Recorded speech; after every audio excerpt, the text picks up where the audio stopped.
Hi, welcome to 30 Days of Vanishing, The Art of Disappearing in Style, Part 3. This is day 13, the exit interview. They asked me why I left. I said because I wanted to. They blinked like I committed treason. Apparently, you're supposed to have a noble reason growth, opportunity, enlightenment. But truthfully, I was bored. And boredom is the universe whispering, get out before the rot gets personal. So I left, and for once, nothing collapsed. The world didn't miss me. It just shifted slightly, like a chair creaking after someone stands. Day 14. The group chat that died slowly. No one ever says goodbye in group chat. It just fades. A few emotes, grasping for attention, then radio silence. Months later, someone types, hey, like performing CPR on a memory.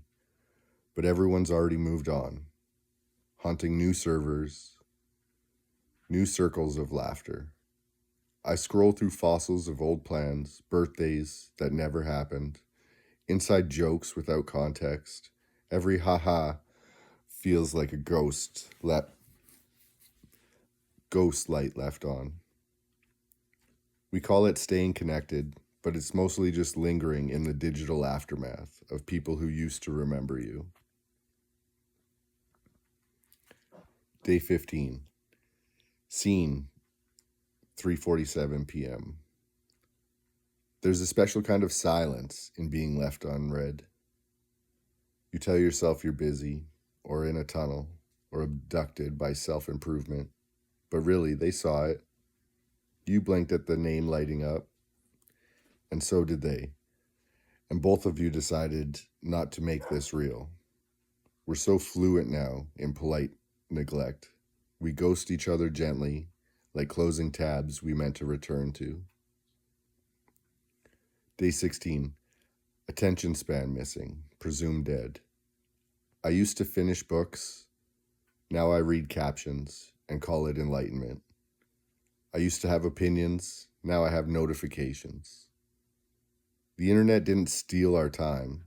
It just handed it back in tiny, scrollable pieces.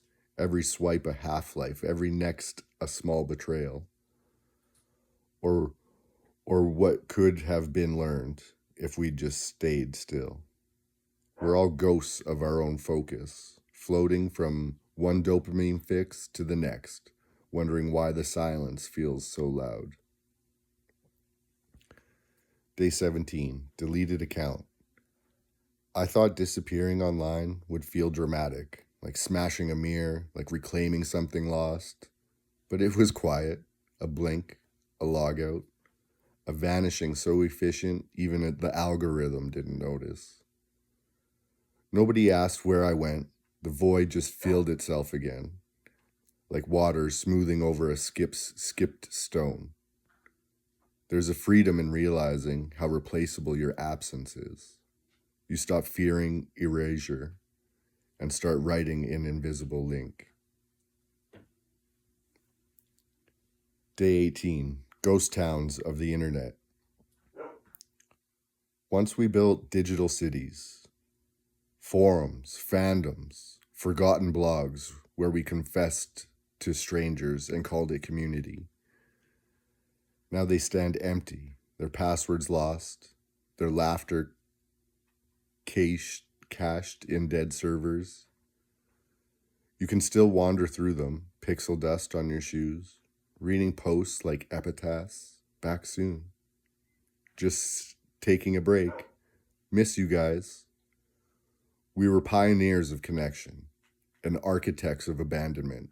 Our ghosts still scroll there, searching for each other, in the ruins of being known. Day 19, out of the office forever. I used to dream of quitting dramatically. Emails flying, papers tossed like confetti, but no, I just faded out. Didn't even hand in my badge. They still copy me on Thread sometimes, like calling a ghost for approval. Hover over reply all, but the spirit is willing and the Wi-Fi is weak. Corporate hauntings are gentle. No chains, just ping sounds. They whisper, following up on this? And somewhere my soul drafts a response it will never send. Day 19, self-care supported by burnout. They tell you to rest, but only so you can work better later. Meditate, they say. Hydrate. Be your best battery life.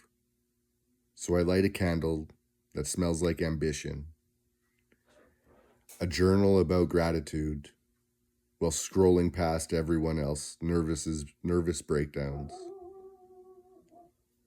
The world ends softly now, with aromatic aromatherapy and affirmations. We call it healing, but it's really just a prettier kind of collapse.